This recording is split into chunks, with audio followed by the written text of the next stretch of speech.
Today on the Matt Walsh Show, a woke female pseudo-bishop lectures Trump about transgenderism and illegal immigration at the National Prayer Service. It was exactly the kind of grotesque, heretical display that you can expect from a female bishop. Also, Trump shuts down all DEI departments and all government agencies effective immediately. The Me Too campaign against Pete Hegseth continues and continues to flop. And although I am no style expert, I admit today we must cancel a prominent politician for his fashion faux pas. All of that and more today on the Matt Walsh Show.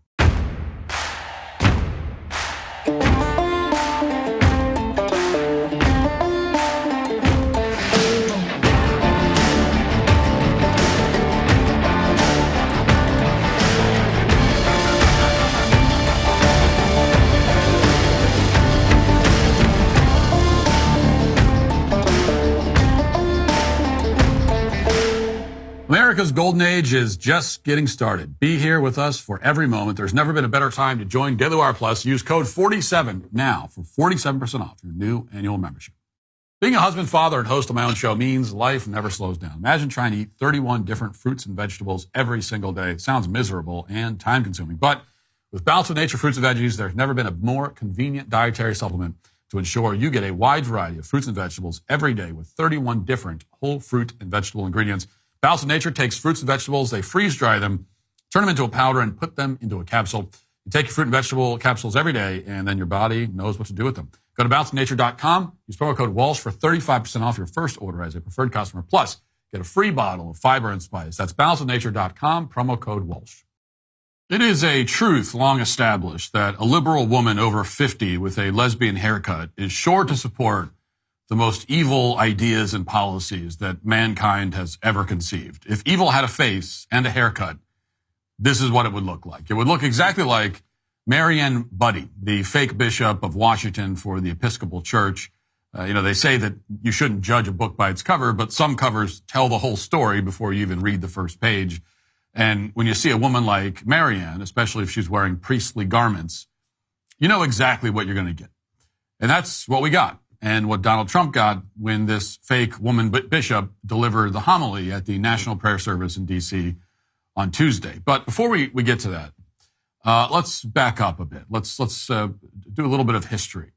We'll go all the way back to the summer of 2020 when, encouraged by Joe Biden and Kamala Harris in the wake of George Floyd's overdose, BLM and Antifa began rioting, of course, across the country, but also in the nation's capital. Now, nobody at the Department of Justice or the FBI has ever pretended to care about this particular riot or any of the other ones, but it was pretty substantial by any objective metric. They injured dozens of Secret Service officers. They destroyed cars, vandalized monuments, looted dozens of businesses, ultimately forcing Donald Trump to take cover in the White House bunker. The mob also set fire to a church in Lafayette Square called St. John's, just a block from the White House. Now, if you're not familiar with it, St. John's is an Episcopal church. It's often called the Church of the Presidents because every president has attended the church since it was first constructed in the early 19th century. And in 2020, because Democrats had riled up a violent mob to advance a narrative of racial injustice in an election year, the church was under attack. And that is in spite of the fact that the Episcopal Church, as you probably know, is the wokest institution on earth. I mean, the Episcopal Church makes Planned Parenthood seem far right by comparison. The pride flag has long replaced the cross of Christ in the Episcopal Church. And I use the word church only in the architectural sense. I mean, the churches themselves are often quite beautiful. Architecturally, everything that happens inside those churches is hideous. In any case, Marianne Budde was responsible for overseeing the church at the time. And after the violence and arson had subsided, she went on PBS to talk about what happened.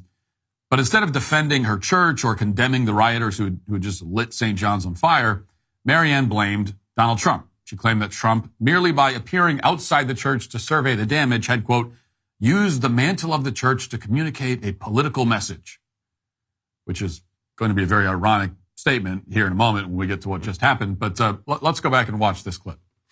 We are upset about the fire as well, but that is not our primary focus. Our primary focus is the reason behind, the fundamental reasons behind the protests in our country right now. There is a deep desire for the fundamental issues at stake brought to light by the murderous death of George Floyd and the countless others that we've witnessed in this long string of violence against Black and brown people. Well, if the president had come to pray, if the president had come to greet us in the name of the country and to offer an encouraging word, that would have been one thing. But that's not what he did. That's not what he did.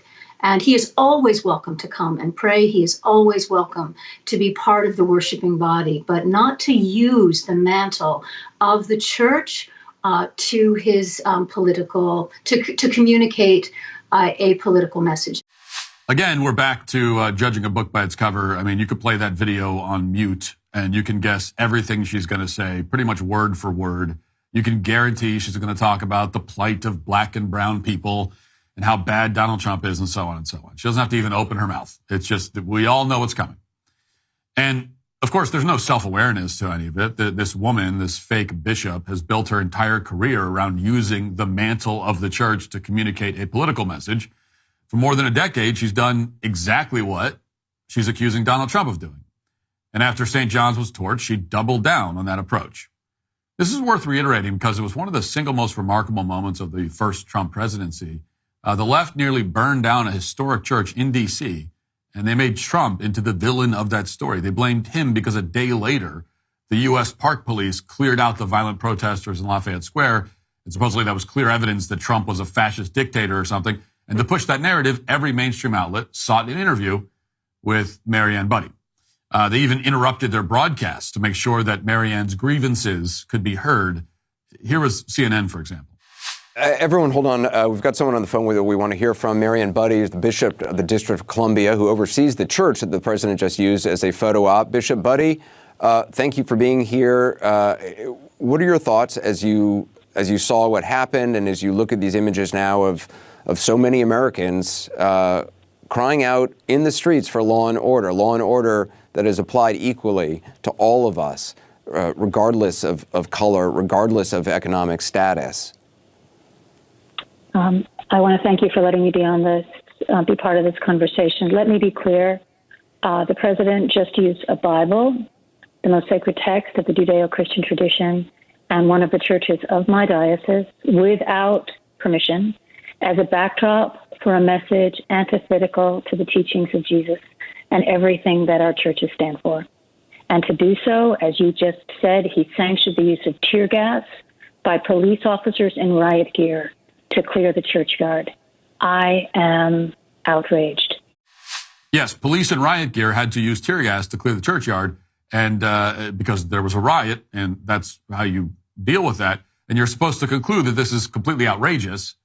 After all, the peaceful protesters were all they were doing is just trying to set a church on fire. And yet, in that whole rant, which I just played in its entirety, she never once mentions anything about how the church was just set on fire by BLM arsonists a day earlier. Doesn't come up. CNN doesn't mention it, as if it never happened. This is the extent of overt lying we were all subjected to just 4 years ago. They deliberately omit all relevant information in order to push the most extreme false narrative they can think of. And in this case, the narrative was that Trump was the bad guy because he was using the church as a photo op. So BLM gets a pass for burning the church down, but Trump doesn't get a pass for appearing in front of it afterwards. He's also apparently to blame because the violent thugs outside the church who were throwing stones at cops were eventually cleared out by Park Police. Apparently, the Park Police were supposed to just let those protesters continue to terrorize Lafayette Square indefinitely. They should still be doing it if they want to. Now, this is all just background, of course. It's a lesson in recent history that most of us still remember, but there's a reason I bring it up. And the reason is that, given all this background, which all played out very publicly, it is remarkable and outrageous that Donald Trump's advance team apparently didn't know what they were getting into when they sent Trump and J.D. Vance to listen to a sermon from this very same Marianne Budde yesterday for the National Prayer Service, which was held at the Washington National Cathedral. Very predictably, Marianne Budde, who's been an outspoken Trump critic for years, used her sermon as an opportunity to lecture Trump and Vance about the plight of so-called trans kids and illegal aliens. This was, again, entirely inevitable. There was no way that she wouldn't use her sermon to extol the virtues of transgenderism and illegal immigration. I mean, it's unlikely this woman has ever given a sermon in her entire life that did not extol the virtues of transgenderism and illegal immigration. So Trump should not have been put in this extremely foreseeable situation. But but he was, and it led to this. Let me make one final plea, Mr. President. Millions have put their trust in you. And as you told the nation yesterday, you have felt the providential hand of a loving God. In the name of our God, I ask you to have mercy upon the people in our country who are scared now. There are gay, lesbian, and transgender children in Democratic, Republican, and independent families, some who fear for their lives. And the people who pick our crops and clean our office buildings, who labor in poultry farms and meat packing plants, who wash the dishes after we eat in restaurants and work the night shifts in hospitals, they may not be citizens or have the proper documentation, but the vast majority of immigrants are not criminals. They pay taxes and are good neighbors. They are faithful members of our churches and mosques, synagogues, wadara, and temples.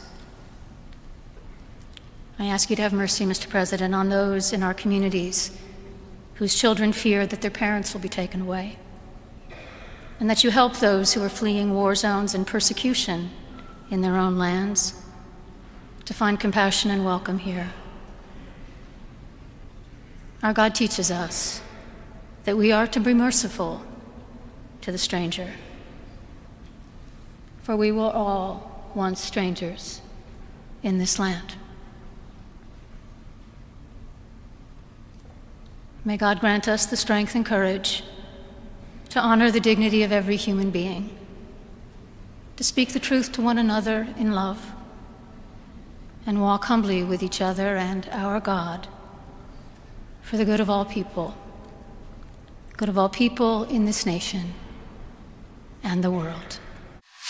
Now, you know, it's kind of funny. It's actually quite funny that whenever anyone on the left talks about illegal aliens and how we shouldn't deport them, they immediately start babbling about how, you know, the illegals are willing to do menial, low-wage jobs. Leftists can't help themselves. They will just come out and admit that they want a permanent underclass to clean their toilets and pick their crops and shine their shoes. We can't deport illegals. Who will mop our floors? I mean, that is literally their argument, explicitly so. Their argument is, don't take my slave labor from me. I don't want to do this myself. I don't want to take out my own garbage. Gross. So it's not about dignity or human rights or whatever nonsense. They want slave labor. And that's what it comes down to. And they'll admit it. They don't care if these illegal aliens broke the law to come into the country. They don't care if these illegal aliens are raping women on university campuses or driving drunk and wiping out entire families. All they care about is whether they can pick up some cheap labor from the Home Depot parking lot, you know, so they can do a bathroom renovation without having to pay too much. And then, of course, there's the discussion about transgender children, quote unquote, who are supposedly in fear of their lives. Now, again, this woman is only capable of repeating stock left-wing talking points. And in this case, she's employing very familiar emotional blackmail. Apparently, we're supposed to conclude that the merciful thing to do for these confused, supposedly transgender children is to permanently sterilize and disfigure them.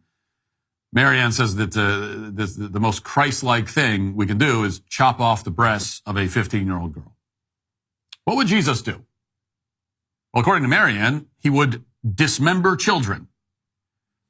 Now, this is blasphemy of the most extreme kind. Hell exists for people like Marianne. That's why it's there, for her. Although, unless she repents, which I hope that she does. But if she doesn't, hellfire awaits.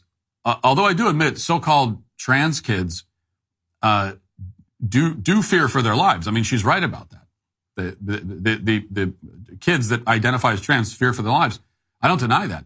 They fear for their lives because the horrifically abusive adults in their lives have told them that they should fear. They fear for their lives because they've been exploited and brainwashed by wicked witches like Marianne.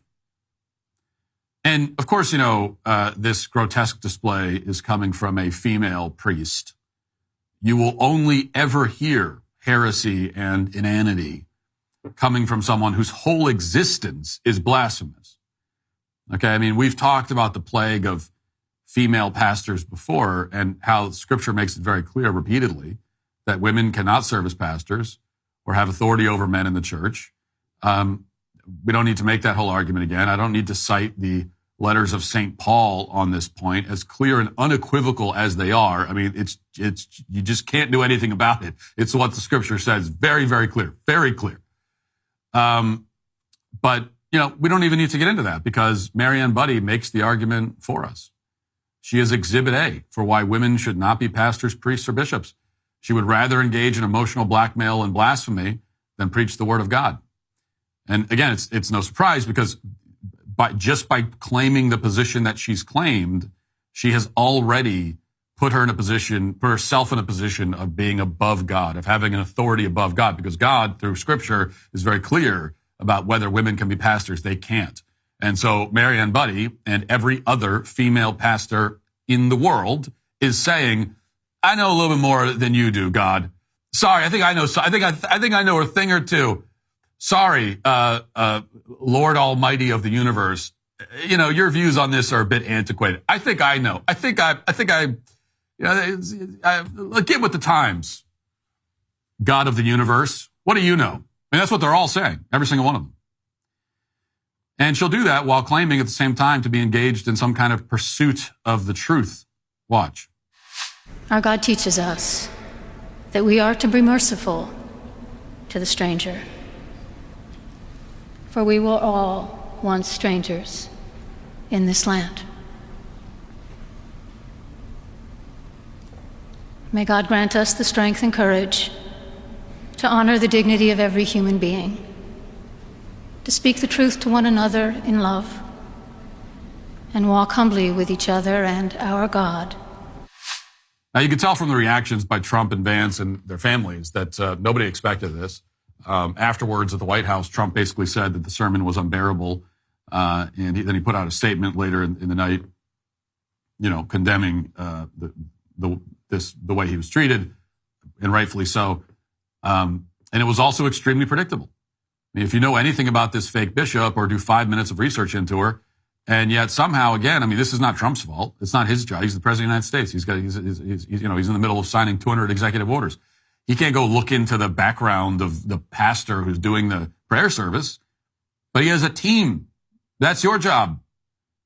You're going to have the president of the United States who just took office on camera, sitting in a pew, listening to a sermon from somebody, and nobody looked into who that person is and what they might say. Well, you could bet there are some conversations in the White House right now about how exactly that occurred. And I hope that whoever ultimately should have caught that, I hope that person is fired. This is not, okay, these are the kinds of mistakes, the kind of, I hope, unintentional sabotage that could derail the whole program for the next 4 years. But there's also a lesson there for the rest of us, which is this. We should not be overconfident in the wake of Trump's win. Yes, it was a major victory. Yes, Trump and his supporters defied all the odds. But the fact remains that leftism is embedded deeply in our culture and our institutions, including and especially the Christian church in America. Now, granted, a female Episcopal bishop is not a part of the Christian church, but that is exactly the point. There are many wolves in sheep's clothing, many left-wing infiltrators masquerading as shepherds for Christ. And the infiltration is vast in scope and deep. Rooting out DEI in the federal government, as difficult as that may be, is still a lot easier than rooting out the cancer of heresy and leftist propaganda in America's churches. But after yesterday's prayer service in Washington's National Cathedral, which somehow took a lot of people by surprise, it's clear that it's a fight that we need to wage and that we can't afford to lose. Now let's get to our 5 headlines.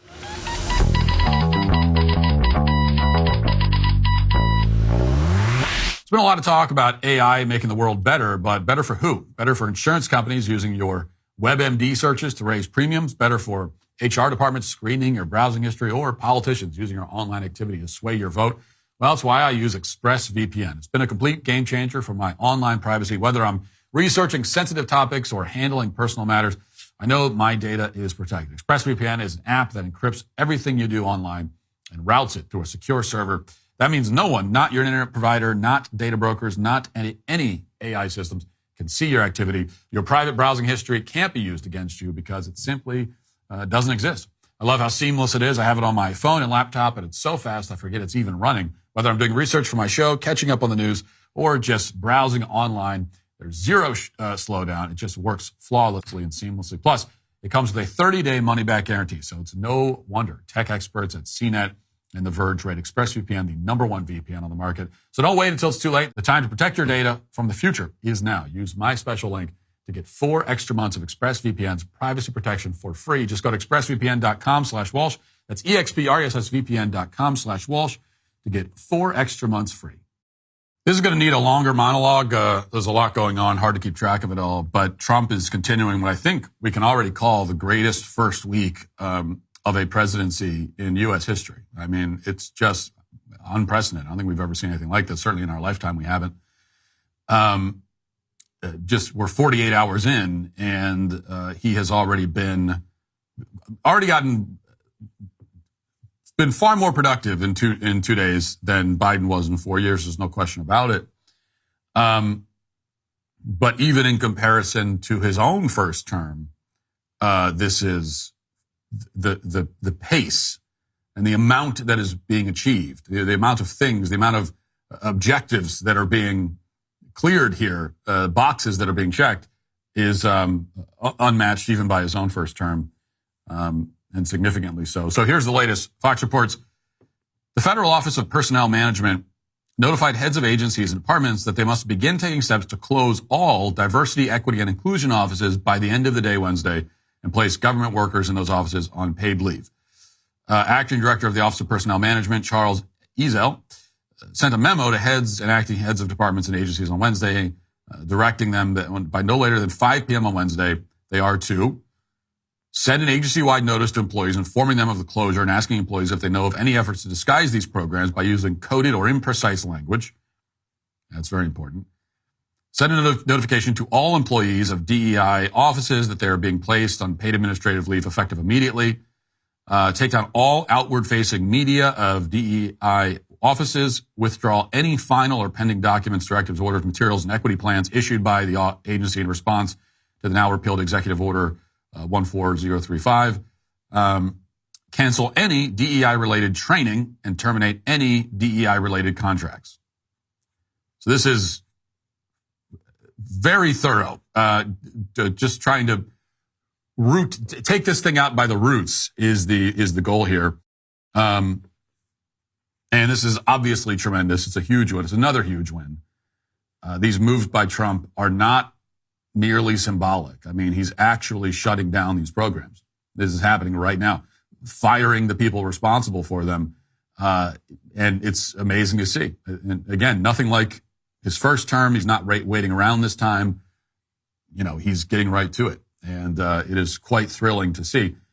Now, normally, the downside to taking all these executive actions is that the next guy can come in there and just reverse it all, like Trump is doing to Biden right now. Of course, the worry is that, the next guy who comes in can do exactly the same thing. And some of that is to some extent inevitable because that's just how the system works. Eventually, we will have, unfortunately, another Democrat president, and they are going to try to erase progress Trump has made. Now, hopefully, if everything is set up correctly and we're planning for the future, then there's no reason why we can't have 12 consecutive years of a Republican presidency. But we'll see if it works out that way. And either way, Democrats going to be in there again sometime. And then you're going to have some of that. The good news, though, is that many of these moves will not be very easy to reverse from a political and cultural perspective. I mean, first of all, if Congress follows up behind by codifying these executive actions into law, which is what they should be doing, that will provide a a lot of security for the future and make it much, much harder for the next guy to come in and undo. Because if you have legislation behind it, then the next Democrat, they could try to reverse the executive order, but they can't just by executive order reverse legislation. So hopefully that will happen, and that's up to the Republican-led legislature to do. I've been told that they will, and even in conversations over the last few days in D.C., and I've talked to various, prominent lawmakers that I've run into at some of these things, and we've talked about this. I've been told that that's what they're going to do. That's exactly the plan is to codify these executive orders into law. But the other thing too is that culturally, DEI is massively unpopular. So there's very little support for it. And what's more, we're all going to experience now at least the next 4 years without any DEI in the federal government. That's going to be gone from the federal government for at least the next 4 years. So we're all going to get a chance to experience life without a federal government that's enforcing DEI mandates. And nothing bad is going to happen as a result of that. There will be no negative consequences of any kind. There will be no crisis is going to occur. There's not going to be any catastrophic result that we have to deal with. Quite the opposite. There will be huge benefits, a great payoff. The government will run better, more efficiently, more effectively without being weighed down by this DEI madness. So there isn't going to be any great public outcry to reinstate DEI. Now, sure, the left will be crying about it. They're going to be crying about a lot of things for the next 4 years, but it will be very much an uphill battle for them the whole way because people now can experience what the left did not want us to experience, which is a country without DEI and affirmative action and all of that. And once you experience that, it becomes extremely obvious, it becomes very self-evident that those things served no good purpose. Because unless you're a federal employee, you just lost your job. Now, for you, it's tough. And, too bad. But for all the rest of us, our lives it doesn't matter how you could be Democrat, voter, far left, your life's going to continue along just like it did before. And so it'll be very clear that these programs were not improving our lives or increasing our well-being in the slightest. And there's another point here too, and like I said, we'll flesh this out later, but when we talk about making sure that these changes are permanent, so Trump's doing what he can with executive orders, but everybody else has to do their part.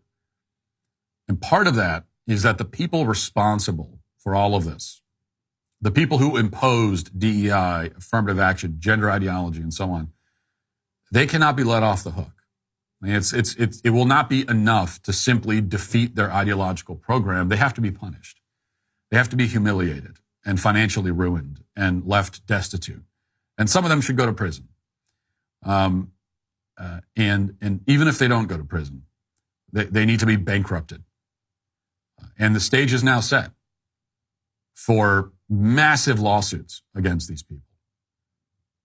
Lawsuits because of the discrimination that those who were not in protected classes have endured because of these DEI programs. On the gender ideology side of it, of course, massive lawsuits. We're already seeing some of this. Against the doctors and medical professionals, so-called medical professionals who harmed children in unspeakable ways. So these people need to be ruined, punish them, show no mercy, pull the roots out so that there's no one left, to regrow the plant. Make an example out of these people as a warning for anyone in the future. You make them pay a price, a very steep price. It's a matter of justice. It's also a matter of ensuring that these changes last, I think. Here's another executive order that I like. President Donald Trump has ordered federal workers to return to the office 5 days a week and weaken job protections for civil servants, the first salvos in his campaign to gut the federal bureaucracy. The 1-2 punch would force large numbers of white-collar government employees to forfeit remote working arrangements, reversing a trend that took off in the early stages of the COVID pandemic. It, if upheld by the courts, the measures could also strip mid-level officials of the legal guarantees that generally keep them insulated from ideological purges. The two orders are being paired with a hiring freeze and the creation of an advisory body dubbed the Department of Government Efficiency, DOGE, which is meant to help Trump take huge chunks out of the federal government and eliminate some agencies wholesale. Experts say the aggregate effect of the changes will be to drive frustrated government employees out of their jobs, a goal the Trump team is explicitly gunning for. So this is another great move. As it says at the end of the article, the effect of forcing government employees to actually show up to work is that a number of them will quit if they have to actually work. If they have to actually show up and contribute, they're just going to quit. And that's great. That's great. I mean, if you don't want to come to work and you want to stay home, stay home. That's fine. That works better for everybody, I think. And then they're going to end up in the private sector, where they will soon discover that there isn't much demand for ex-bureaucrats who are looking for jobs that won't force them to do any real work. There'll be even less demand when there's going to be this sudden rush of these ex-bureaucrats in the private sector, all of them looking for the same do-nothing jobs. So I think they're going to be in for a rude awakening. But, at least they'll be out of the government.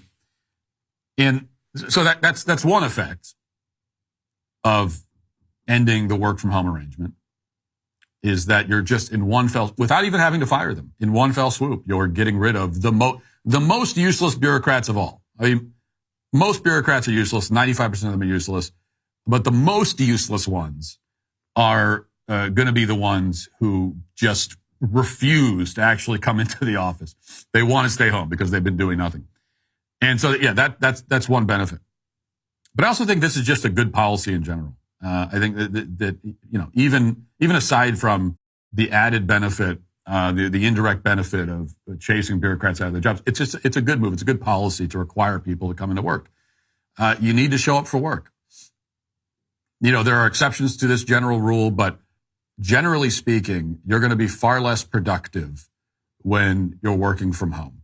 And in particular, you're not going to be able to collaborate as effectively or at all. And that's why in most cases, I'm opposed to remote work, because you need to be in person.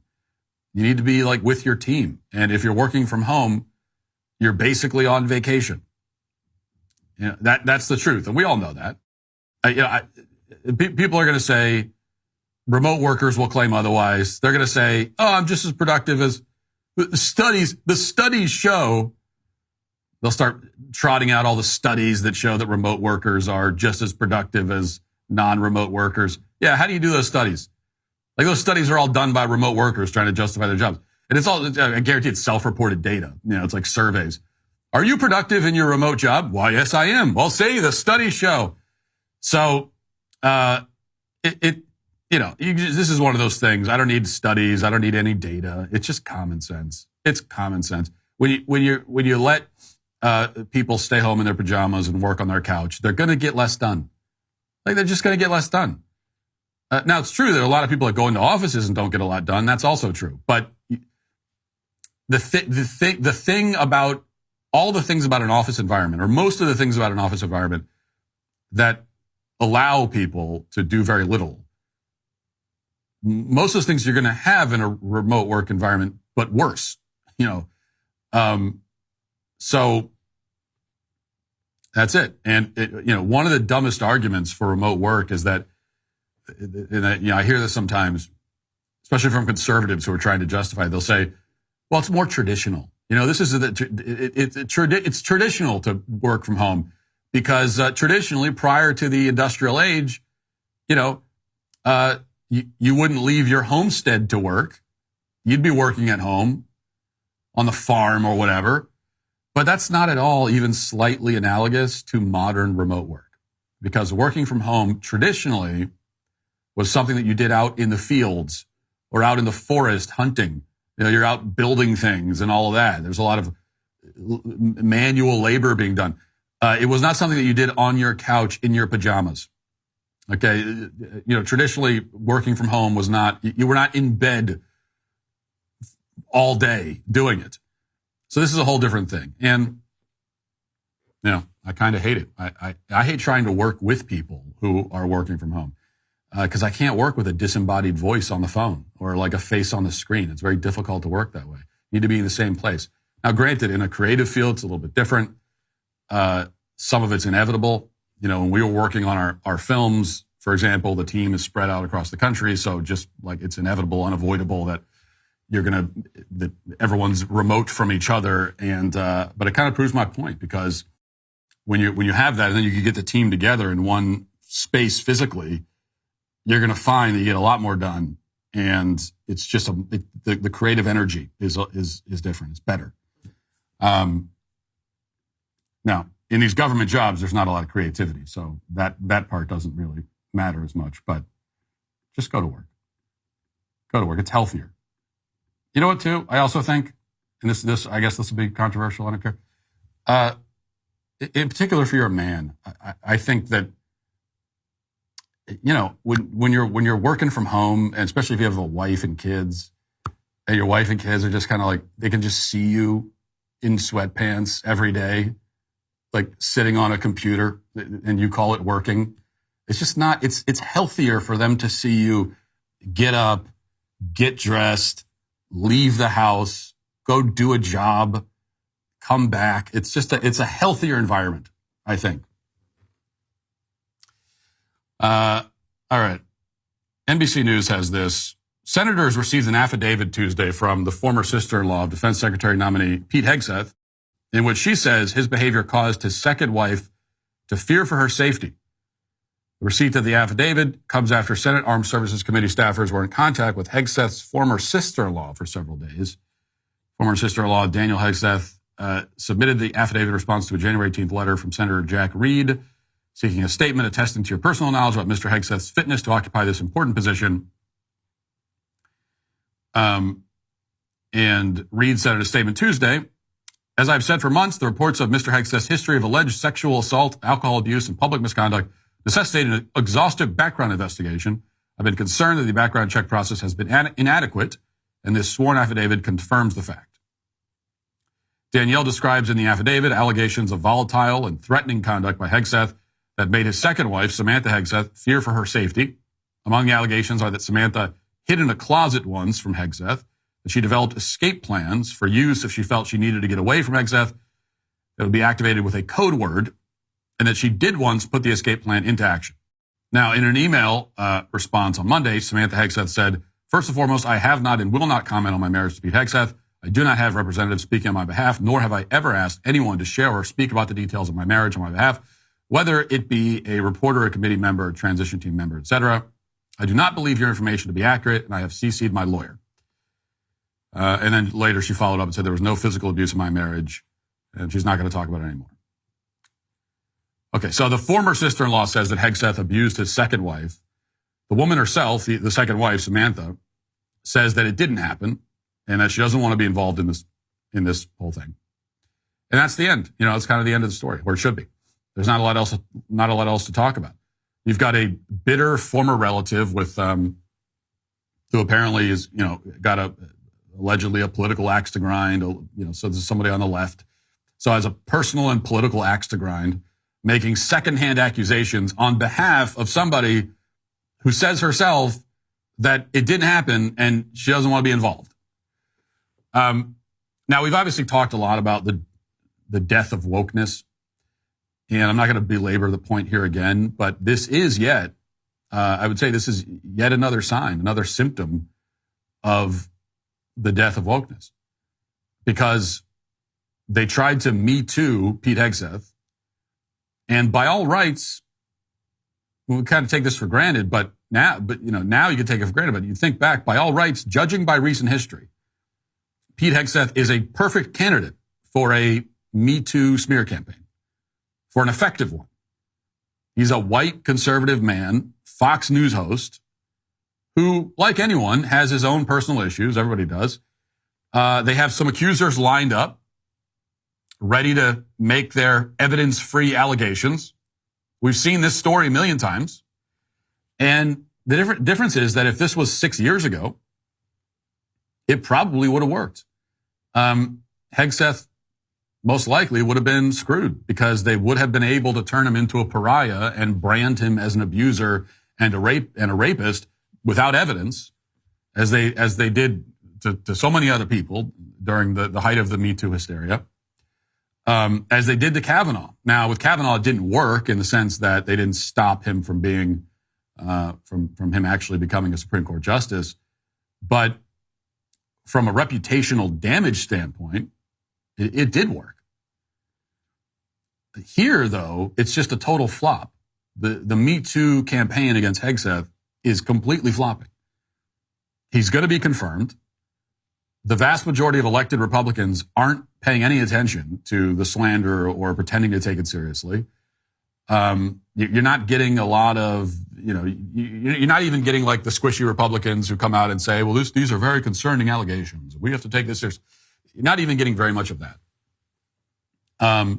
And then kind of culturally, I think most people aren't paying attention. They don't really care that much. So the Me Too campaign here is shouting into a void. Nobody cares. It's all for nothing. And that's not to take away from the impact this kind of defamation must be having on Hegseth personally and emotionally. It's all still very evil and terrible what they're doing. Don't get me wrong. But my point is that they are failing utterly in their actual objective. And so we've seen the death of DEI. We've seen gender ideology very much on the ropes. And now we're seeing Me Too, the final nail in its coffin as well. I think it kind of dies with Pete Hegseth. This was its last dying gasp, was trying to take down Pete Hegseth, and they've completely failed, thankfully. Let's get to the comment section. If you're a man, it's required that you grow a beard. Hey, we're the Sweet Baby Gang. Grand Canyon University, a private Christian university in beautiful Phoenix, Arizona, believes that we are endowed by our Creator with certain unalienable rights to life, liberty, and the pursuit of happiness. GCU believes in equal opportunity and that the American dream starts with purpose. GCU equips you to serve others in ways that promote human flourishing and create a ripple effect of transformation for generations to come. By honoring your career calling, you impact your family, your friends, and your community. Change the world for good by putting others before yourself to glorify God. Whether your pursuit involves a bachelor's, master's, or doctoral degree, GCU's online, on-campus, and hybrid learning environments are designed to help you achieve your unique academic, personal, and professional goals.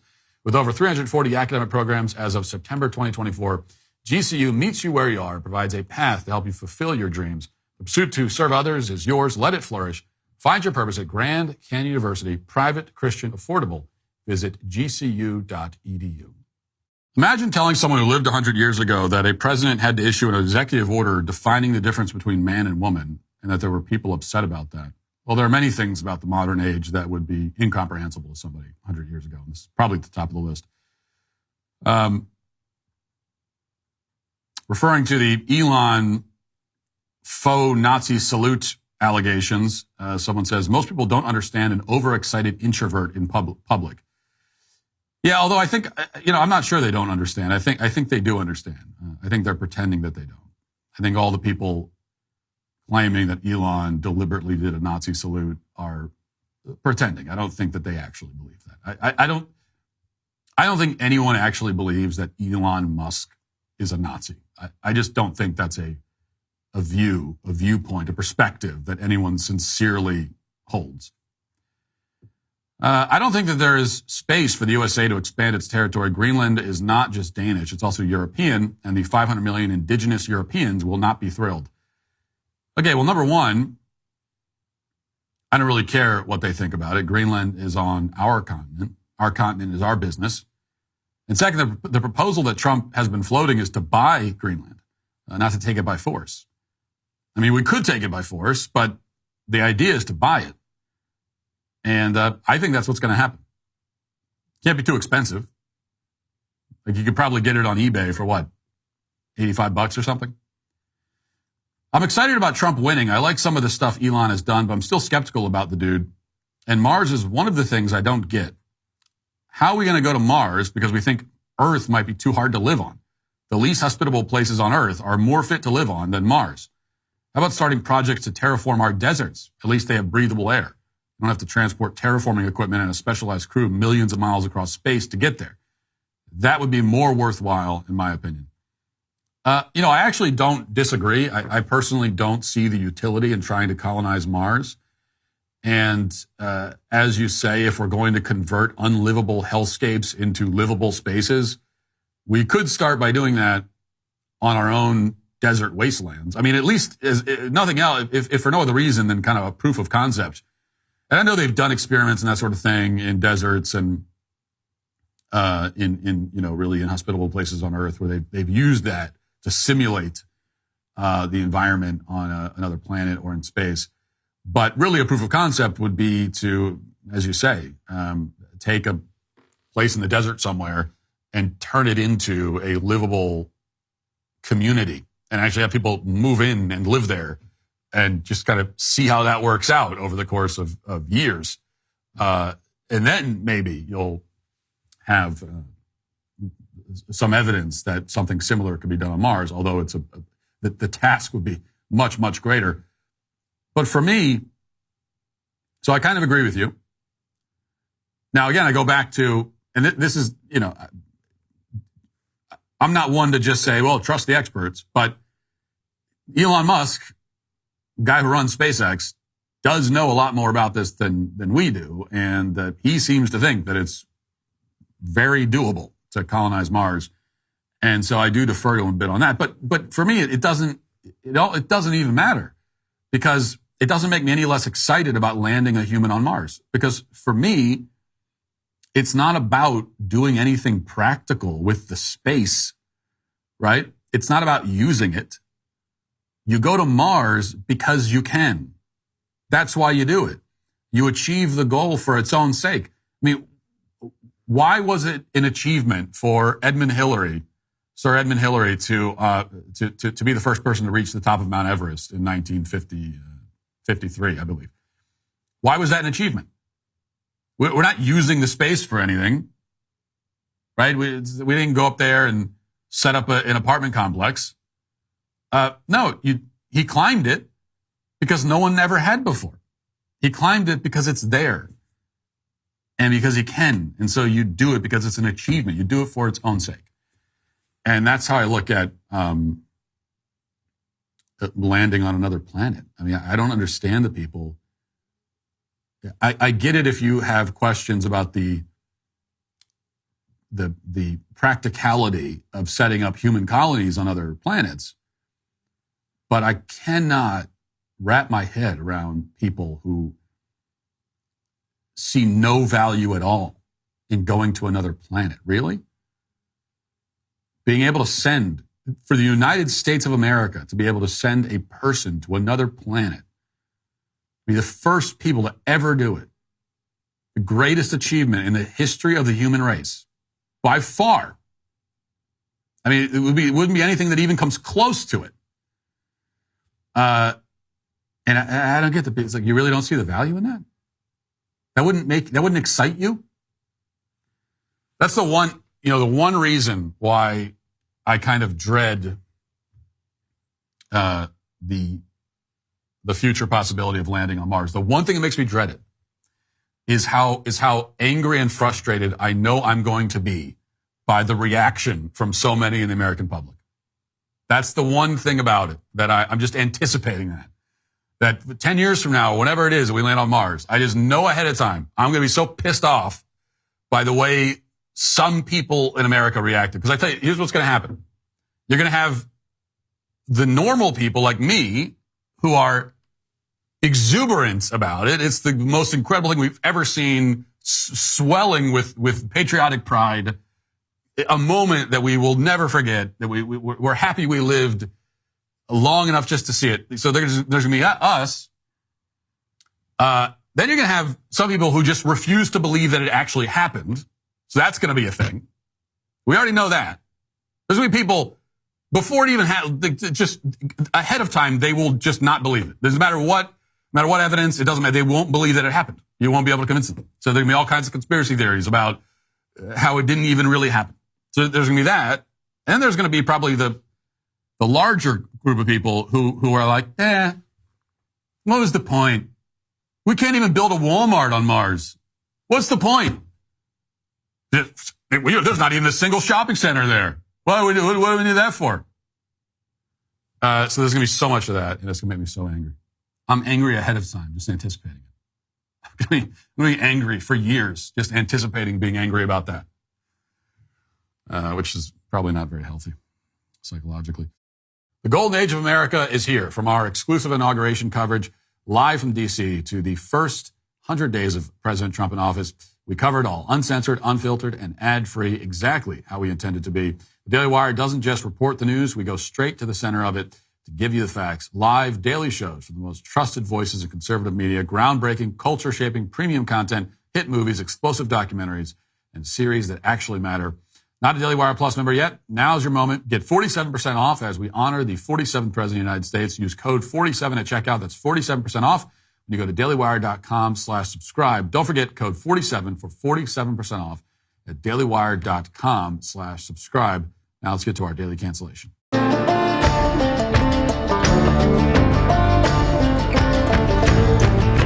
For our daily cancellation, I have to go back to the inauguration one last time. And this is not the most important thing in the world, I admit, although the daily cancellation was never intended to deal with things that are the most important or even vaguely important, frankly. And that's how I can justify talking about Senator John Fetterman, who decided to attend the inauguration on Monday in his Sunday best. And because he is a cartoon character with a walk-in closet at home filled with 60 versions of the exact same outfit, his Sunday best looked like this. Here it is.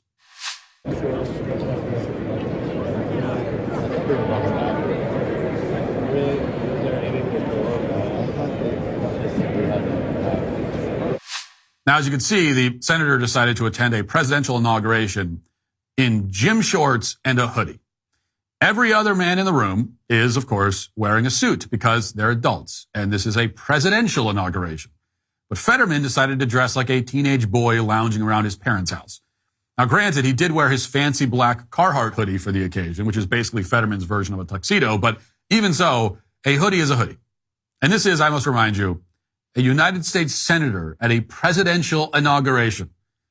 Now, I understand that we're supposed to see this hoodie gimmick as somehow endearing. I would have found it far more endearing to see Fetterman dragged out of the ceremony in handcuffs by Secret Service for dressing that way. Even better, he should have been refused entry to begin with. Okay, they should have, like in a sitcom, they should have picked him up. I mean, they would have taken several of them to do this, but pick him up and throw him out into the street, into a puddle. Okay, that's what they should have done. That's the kind of reception that any normal person could expect if they tried to show up to an event like that dressed in their gym clothes. But Fetterman is given special treatment. He's a United States senator, but we treat him like he's mentally disabled, as though it's rude for us to notice that his outfit is insanely inappropriate for the occasion. But Fetterman is not mentally disabled. Or I'll say, if he is, he should be removed from the Senate immediately. If he isn't, he should be expected to abide by the basic standards of dress and decorum that literally every other senator and congressman and public official and adult of any profession, anywhere, at any point on earth is expected to follow. The only possible legitimate excuse, which is that Fetterman is mentally handicapped, should disqualify him from office. There is no other excuse. And I certainly don't want to hear, as we have many times, that Fetterman's rather bulbous build makes it impossible for him to find a suit that fits. Okay, we've heard that. I think he's offered that excuse. And that excuse might make sense if tailors didn't exist, or if there was only one tailor in the entire world and he lived on the top of a mountain in the Himalayas and you had to go on a 9-month journey on foot with a pack mule just to find him and get your measurements taken. But as it happens, tailors are everywhere and very easy to find, especially in D.C. Fetterman is a United States senator with a nice 6-figure salary. He can afford to get some adjustments done on a suit. It's not that expensive. In fact, I bet he could get it done for free. If word got out that John Fetterman wants to start dressing like a real grown-up, there'd probably be tailors lining up to make him custom suits for free. It would be great marketing for them. So if Fetterman is not severely mentally ill, and if he can in fact afford to get a suit that fits him, what is the reason for this embarrassing display? I would never let my 8-year-old son go to church on a random Sunday dressed like that. None of us would. I certainly hope you wouldn't. So how is it that a senator is being held to a lower standard of dress than an elementary school child. Well, I'm told that Fetterman presents this way because he's just a normal, down-to-earth, working-class type guy. But that's precisely what he isn't. No working-class guy would ever, in a million years, show up to an important formal event dressed like a disgusting slob. Okay, I've been to many weddings and other formal events with plenty of normal working-class people in attendance, and I have never seen anyone ever adorned in a hoodie and gym shorts at an event like that. And certainly, if a normal working-class guy, if you just called up any guy who's working at, call up any plumber right now and invite him to witness a presidential inauguration, you think he's showing up in a hoodie and gym shorts? No, that's a man who says, well, this is a historic event. If I don't have a suit, I'm going to buy one just for that. I'll do whatever I can. I want to present myself well. So that's what a normal working class person, so what a normal person of any social or economic class would say. Working class guys have far too much respect for the importance of the occasion, not to mention respect for themselves, to show up looking like that. Which is why if you're a working class person or if you have any respect for working class people, that's all the more reason to be disgusted by Fetterman's behavior. He is cosplaying. He's wearing a working class costume. This is like the working class version of blackface. Class face, maybe we could call it. It's demeaning. It's also monumentally arrogant. That's the other reason why a person might show up to an inauguration in a hoodie and shorts. Either he's mentally handicapped or he is a colossally arrogant prick who thinks the most basic standards of decorum and conduct don't apply to him. Or I guess he could be drawing from, a bit from column A and column B, which may explain Fetterman. Now, I brought this up on Twitter, and a lot of people responded with some version of, oh, it's fine, he's just being himself. Well, yeah, that's exactly the problem. His self is a problem. He needs to change himself.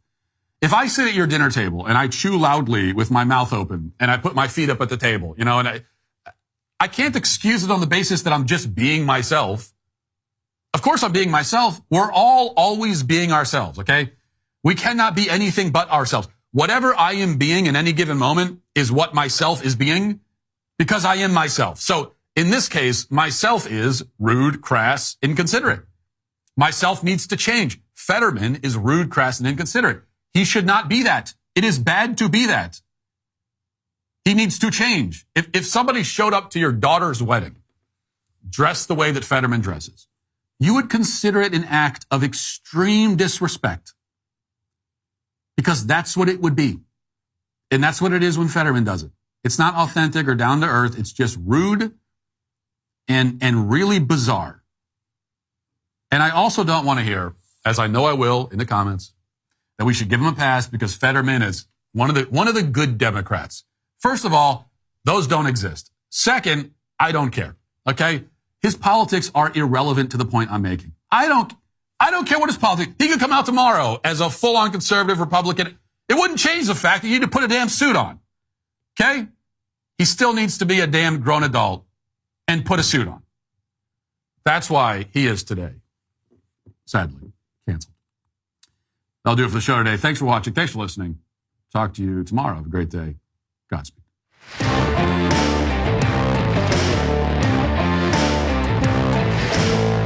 A priestess lectures our president on the importance of woke nonsense. The January 6thers get pardoned, all of them, and DEI is now dead in all government offices. Check it out on the Michael Knowles Show.